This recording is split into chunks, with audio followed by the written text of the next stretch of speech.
My wife said, "You're not man enough to handle my independence." I replied, "You're right." Then I filed for divorce and moved her mom into our guest room. Her lawyer called me laughing when he saw the paperwork. Original post. I, 38 male, have been married to Victoria, 35, for 9 years. We met through work, both accountants at different firms. She was brilliant, ambitious, driven. I fell hard. We got married after 2 years of dating, bought a house together, 80-20 split. I put down more because I'd been saving longer, had what I thought was a good life. Victoria always talked about independence, financial independence, emotional independence, the whole thing. Cool with me, I'm not controlling. She kept her own accounts, I kept mine. We had one shared account for household expenses. She made good money, about $85 to my $110K. We split bills proportionally. Seemed fair. About 6 months ago, Victoria got a promotion. Senior manager, $105K. I was genuinely happy for her. Took her out to celebrate, told everyone how proud I was. That's when things started changing. First, it was little comments. "I don't need you to pay for dinner anymore. I can handle my own car maintenance. Stop trying to control me with money." I wasn't trying to control anyone. I was literally just being married. Like offering to grab dinner on the way home or reminding her about her oil change. Then came the friends. Victoria started hanging out with this group of divorced women from her yoga class. They called themselves the Phoenix Sisters, women who'd risen from the ashes of marriage. Every Tuesday and Thursday, sometimes Saturdays, they'd go to wine bars and talk about toxic masculinity and financial liberation. 3 months ago, we're at her company party. I'm chatting with her colleague about baseball when I hear Victoria talking to a group of women.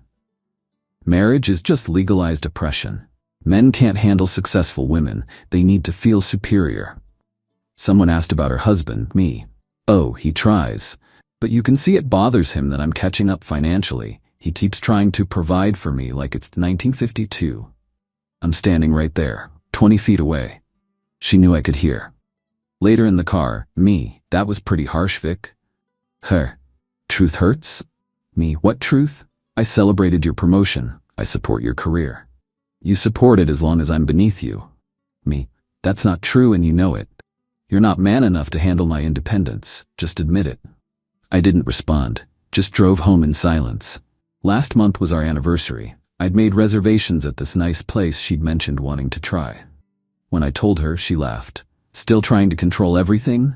I already made plans with the Phoenix Sisters. We're doing an empowerment retreat that weekend. It's our anniversary.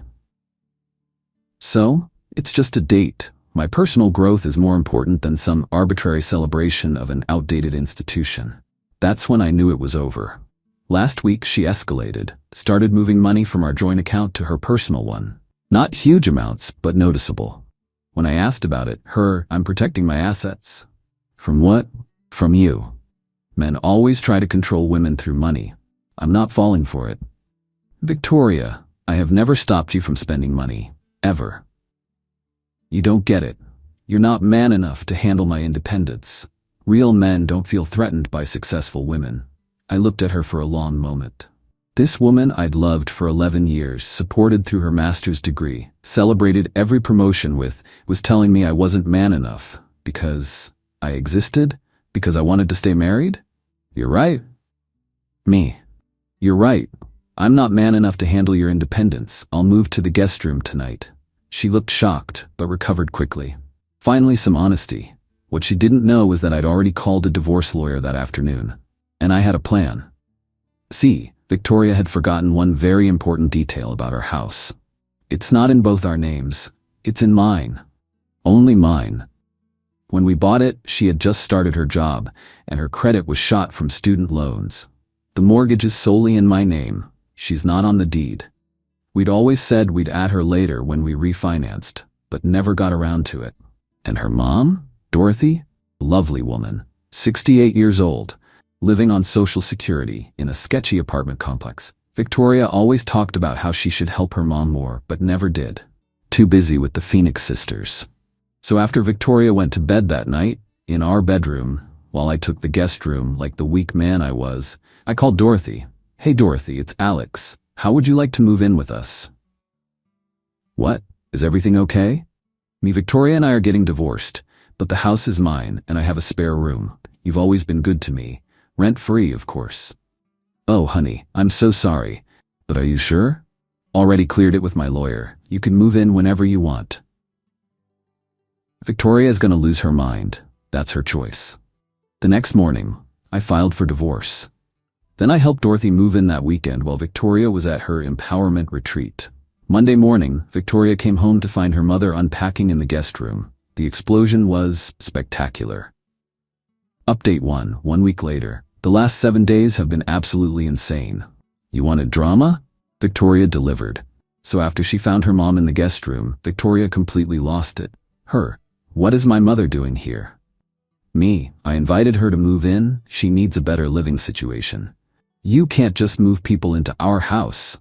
Check the deed. It's my house. And you said I wasn't man enough to handle your independence, so I'm giving you all the independence you want. This is about control. You're trying to manipulate me. Dorothy, Victoria, honey, he's giving me free rent. That's not manipulation. That's kindness. Stay out of this, Mom. Don't talk to me that way. I'm still your mother. Victoria stormed upstairs, and that's when she found the divorce papers I'd left on the bed. The scream could have shattered windows. She came storming back down, papers in hand. You divorcing me? Because I'm successful? Me, I'm divorcing you because you treat me like garbage and openly disrespect our marriage. This is about money. You can't handle that. I make almost as much as you. You make $105K, I make $110, and I have about $400 in investments from before we met. This was never about money. Her face went pale. See, Victoria never knew about my investments. I started investing in my early 20s, lived cheap, built a nice portfolio. Never mentioned it because she was so weird about money and independence. Figured it was my business. You hid money from me? Me? I didn't hide anything. You never asked. You were too busy being independent. I want half. Good luck with that. Premarital assets, already confirmed with my lawyer. Then she tried a different approach. Started crying. Alex, please, we can work this out. I didn't mean those things. You meant every word. And that's okay. You wanted independence, you've got it. Where am I supposed to live? Wherever independent women live. That's not my concern anymore. You're kicking me out? Me. I'm giving you 30 days as required by law. Your lawyer can negotiate details. That's when she called the Phoenix sisters. Within an hour, 5 divorced women were at my house, trying to storm in like some kind of empowerment SWAT team. Phoenix leader? Let's call her Brenda. You can't evict a woman from her own home. It's not her home. She's not on the deed. That's financial abuse. She has her own money. She's independent, remember? Another Phoenix sister. This is why we tell women to protect themselves. Dorothy, maybe if you hadn't filled my daughter's head with toxic nonsense, her marriage wouldn't be ending. And you're supporting this patriarch? This patriarch is giving me free housing while my daughter ignored me for years. So yes. They left after I threatened to call the cops for trespassing.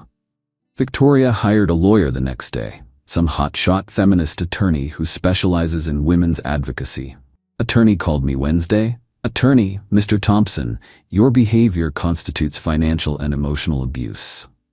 How? You're weaponizing housing to control my client. I'm giving her 30 days to find a place. That's generous. The house is marital property. The house is in my name only. Purchased with my down payment. All payments from my account. She contributed to household expenses.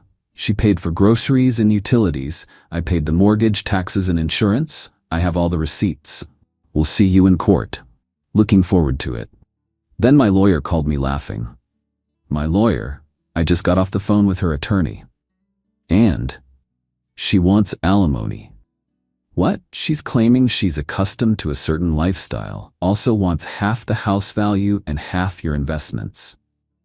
She makes $105. I know. I literally laughed. Her attorney wasn't amused. Can she get any of that? The house? No. It's premarital. You never added her, and you can prove all payments came from you. The investments? Also premarital. Alimony? She makes too much and the marriage is too short. She'll get some furniture and maybe a small settlement to make this go away. What about Dorothy living here? Completely legal. It's your house, you can have whoever you want as a tenant. Meanwhile, Victoria started her social media campaign, posted about how her narcissistic husband was holding her hostage and using her elderly mother against her. The comments were hilarious, though. Her own friends were confused. Wait, he's giving your mom free housing? Why is that bad? Don't you make good money? I thought you wanted independence. She deleted the posts after an hour. But the best part happened Friday. Victoria came home with a U-Haul and the Phoenix sisters. Her, I'm taking my stuff. Me, take whatever you bought. I have receipts for everything else. I bought that couch. Receipt shows I bought it. Wanna see? She tried to take the TV. Also mine. Receipts in my filing cabinet. The bed? Me, mine. Bought it before we met. She ended up with her clothes, some kitchen stuff she bought, her personal items, and a chair. That's it. The Phoenix sisters kept trying to take more stuff. Just take it all, make him prove it in court.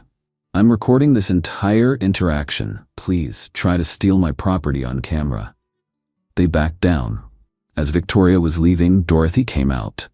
Victoria, honey, you can stay here if you apologize to Alex and get counseling.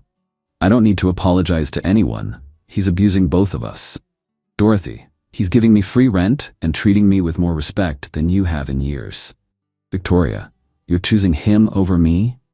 I'm choosing kindness over whatever you've become. Victoria left sobbing. The Phoenix sisters glared at me like I was Satan himself. Saturday morning, I get a text from Victoria's dad, Robert. They've been divorced for 15 years. Robert, heard you're divorcing Vic and taking care of Dorothy. Good for you. That woman needs help, and Vic's too selfish to provide it. Let me know if you need anything. Even her dad's on my side. This morning, Victoria tried a new approach. Showed up alone, dressed nice, makeup done. Her, can we talk? About? I may have overreacted. The Phoenix sisters have been influencing me. And, maybe we can work this out? I'll go to counseling? No, I'll quit seeing them? Don't care who you see. I love you, no you don't. You love the lifestyle I provided while you played independent woman. Her, that's not fair. You told a room full of people I wasn't man enough for you. That's what's not fair. I'll tell everyone I was wrong. Too late. She left crying again. Dorothy watched from the window. Dorothy, you know I love my daughter, but she needed this wake-up call. Think she'll learn? Probably not, but maybe. Tomorrow's the first divorce mediation. This should be fun. Update 2 weeks later. Mediation was a disaster. In the best possible way. We met at James's office. Victoria brought her attorney Rebecca, the feminist advocate, and, I kid you not, 2 Phoenix sisters for emotional support. They had to wait outside but made sure to glare at me through the glass door. Rebecca started strong. My client is entitled to half of all marital assets, including the house. James, the house is premarital property, solely in Mr. Renhaley Thompson's name. Improved with marital funds.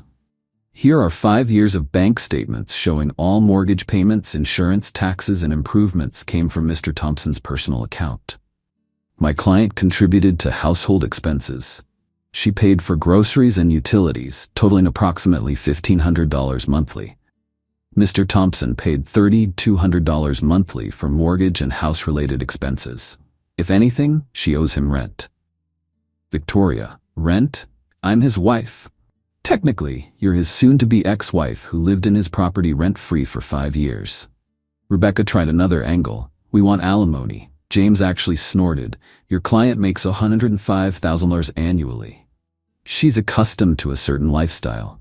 What lifestyle? According to these credit card statements, she spends most of her money on wine bars, yoga classes, and empowerment retreats. Mr. Thompson paid for all vacations, major purchases, and home expenses. Victoria, this is financial abuse. You literally told me I wasn't man enough to handle your independence. Now you want my money? My client was emotional when she said that. She was sober at her company party when she told everyone I was threatened by successful women. James pulled out his laptop. Actually, I have something interesting. Mr. Thompson's neighbor sent him Ring doorbell footage from 3 months ago. He played a video of Victoria in our driveway on the phone. Girl, I'm going to divorce him as soon as I hit senior director. Just another year or two. I'll get half his stuff and finally be free. These Phoenix sisters know what they're talking about. Men are just walking ATMs. Victoria's face went white. Rebecca, that's taken out of context. What context makes that better? I was just venting.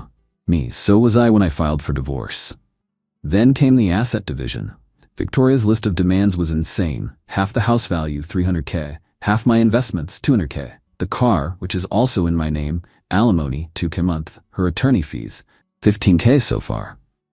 James's counteroffer, her personal belongings already taken, her car already hers, $10K settlement, no alimony, each pays own attorney. Rebecca, that's insulting. James, it's generous. We could argue she owes Mr. Thompson back rent. Victoria, I want my mother out of that house. She's my tenant now, perfectly legal. She's my mother, who you ignored for years while she lived in a dangerous neighborhood. Dorothy chose that moment to text Victoria, stop embarrassing yourself. Alex has taken me to lunch at that Italian place you never had time to take me to. Victoria screamed and threw her phone across the table. Rebecca, we need a recess. During the break, I overheard Rebecca in the hallway. Victoria, you have no case. Take the settlement. Victoria, those Phoenix sisters said I could take him for everything. The Phoenix sisters aren't lawyers, and frankly, they're idiots. When we reconvened, Victoria tried tears again. Her Alex, please, I made mistakes, but don't you remember the good times? I remember you telling me I wasn't a real man. I didn't mean it. Which time? The 1st? The 5th? The 20th? Her, you're being cruel. Me, I'm being independent. Isn't that what you wanted? Finally, Rebecca made a new offer. $25 settlement, clean divorce, done in 60 days. James looked at me. I shook my head. Me original offer stands, $10K, that's it. Victoria, I'll go to trial. Great. We'll subpoena your Phoenix sisters, play that ring footage in court, and show the judge your social media posts about marriage being legalized oppression. How do you think that'll go? Rebecca whispered urgently to Victoria. After 5 minutes, Rebecca, we'll take the $10. Papers were signed. Victoria was officially served with eviction notice, 30 days from filing, so 2 more weeks left. But Victoria wasn't done. That night, she showed up drunk with Brenda and 2 other Phoenix sisters. You ruined my life? Me. You ruined your own life. You're a typical man, threatened by female power. Honey, you're drunk. Go home. You betrayed me, Mom. You betrayed yourself and your marriage. And me for years. I was busy. I was building my career. You were drinking wine with bitter divorced women who convinced you to destroy your marriage. Phoenix sister number 2, we liberated her. You turned her into a bitter, selfish person who treats everyone like garbage. Victoria, I'm independent and single. Congratulations. She tried to charge at me but tripped on the lawn and face planted. The Phoenix sisters had to carry her to Brenda's car. The next day I got a call from Victoria's boss. Alex, it's Paul. I heard about the divorce, I'm sorry. Thanks, Paul. Listen, this is awkward, but Victoria's been having some issues at work, telling female colleagues they're slaves to the patriarchy if they're happily married. HR's involved. That tracks. Between you and me, she might want to focus on finding a new job rather than fighting you in court. Thanks for the heads up. That afternoon, Dorothy and I were having coffee when she said something that hit hard. You know, I always hoped Victoria would find a good man like you. Someone stable, kind, supportive. But somewhere along the line, she decided that being loved was the same as being controlled. When did she change? When she met those Phoenix women. They're all bitter about their own divorces and want everyone else to be miserable too. Misery loves company. Why didn't she help you more, financially? She said helping me would make me dependent and that I needed to be empowered. Meanwhile, she spent $500 a month on yoga and wine. That's cold. That's Victoria now. But thank you for this. I haven't felt safe in years. Your family, divorce doesn't change that. She teared up and hugged me. This morning, Victoria sent one last desperate text. If you let me come back, I'll sign a post-nup giving up claims to everything. Please, I have nowhere to go. Meet Brenda has a spare room. Very empowering, I'm sure. She wants $1,500 a month. Sounds like a personal problem. You're enjoying this. I'm enjoying my independence. She stopped responding after that. Final update, 1 month later. The divorce was finalized last week. Victoria fought until literally the last second, but ultimately had no leverage. Here's how it all shook out. She ended up taking the $10,000 settlement, but only after one more disaster mediation, where she brought her entire Phoenix sister crew, all 6 of them, and tried to stage what I can only describe as an empowerment intervention. They burst into the conference room with printed articles about financial abuse in marriage and the patriarchal divorce system. Security had to escort them out. Rebecca, her lawyer, actually quit on the spot. Rebecca, I'm a feminist attorney, not a circus performer. Find someone else. Victoria had to get a new lawyer, some guy who took her case for a $5,000 retainer, half her settlement, lol. He basically told her to take the deal or lose everything. But the real entertainment came from the house situation. Victoria's 30 days were up, and she refused to leave. Showed up with a moving truck and the Phoenix sisters, claiming she was taking her half of everything. I was ready. Had a sheriff's deputy there, James arranged it, and a complete inventory of every item with receipts. Victoria pointed at the living room furniture. That's mine. Me, shows receipt on my phone. Purchased by Alex Thompson, paid with my credit card. The kitchen appliances, shows more receipts. The bedroom set, we bought before we met. Here's the 2012 receipt. She literally tried to take the doormat. Me $12.99, Target, my debit card. The Phoenix sisters were getting increasingly angry. Brenda, this is systematic oppression. Deputy ma'am, it's systematic documentation. He owns everything.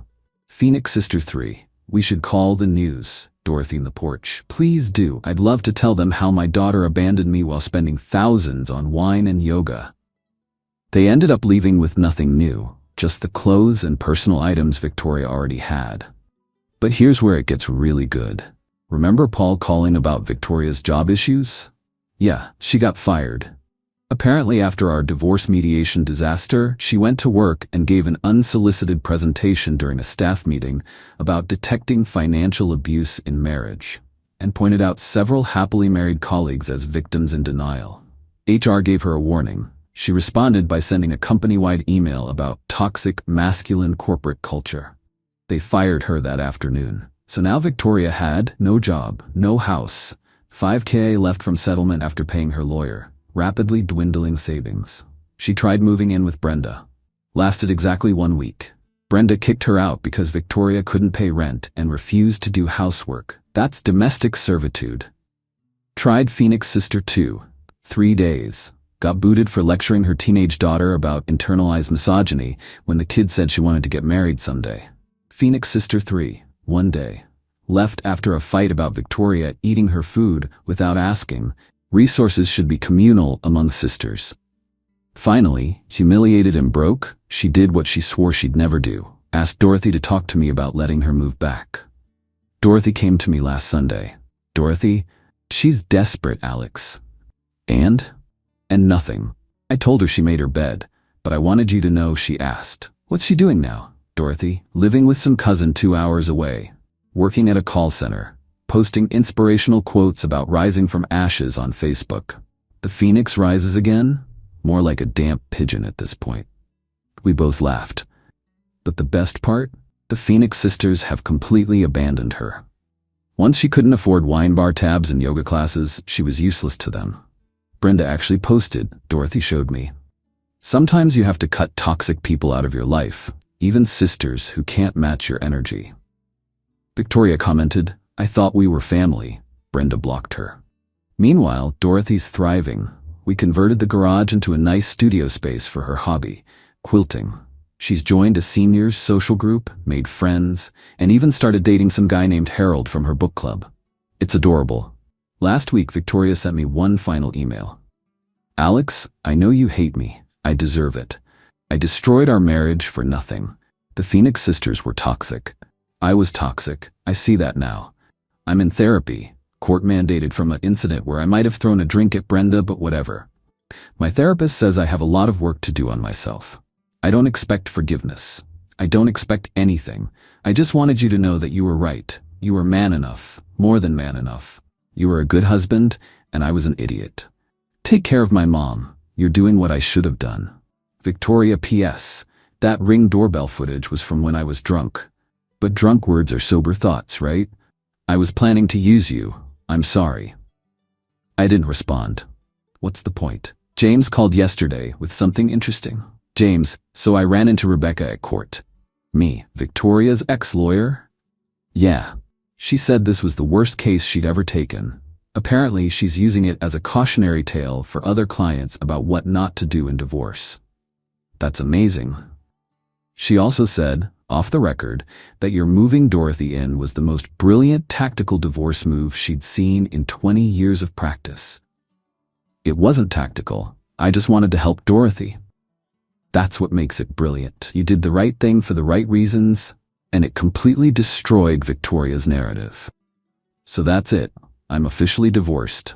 Victoria's living her independent woman dream in a cousin's spare room, working a job she hates, abandoned by her toxic friend group. Dorothy's living her best life in my guest room, going to bingo with Harold and teaching me how to quilt. I'm terrible at it, but it's relaxing. The house is peaceful. I'm dating again, nothing serious yet, but I met a nice woman named Amanda at Home Depot of all places. She laughed when I told her my ex said I wasn't man enough for her. Amanda, sounds like she wasn't woman enough for you. Maybe something will happen there, maybe not. But for now I'm good, really good. To everyone who said I went too far with moving Dorothy in, nah. It was the perfect response to Victoria's independence. She wanted to be free from the oppression of marriage? Cool. Now she's free, and her mom, who she ignored for years while preaching about empowerment, is being taken care of by the very man Victoria said wasn't enough. Dorothy said it best yesterday. You know what the irony is? Victoria spent so much time trying to be independent that she forgot how to be a decent human being. And now she's dependent on everyone else's charity while you and I are living interdependently, helping each other like family should. Couldn't have said it better myself. Oh, and one final thing. Last night, Dorothy told me Victoria's been trying to join a new group called the Rising Phoenixes, for women who've been betrayed by the Phoenix Sisters. I can't make this stuff up. Take care, Reddit. Thanks for following this bizarre journey. Edit. Since everyone's asking, yes, Dorothy officially pays me $1 rent per month. Makes it a legal tenancy. She insists on giving me a dollar bill in an envelope on the first of each month. Very formally. It's become our little ritual. Last month she gave me 100 pennies instead, to be difficult. I love this woman. Edit 2. For those saying this is fake because no woman would act like Victoria, my brother's ex was worse. Some people really do drink the Kool-Aid that hard. The Phoenix Sisters are basically a toxic echo chamber that convinces members their marriages are oppressive. It's cult-like. Victoria was vulnerable to it because she was always insecure about money's success. They exploited that. Not excusing her behavior, just explaining how someone can go so far off the rails.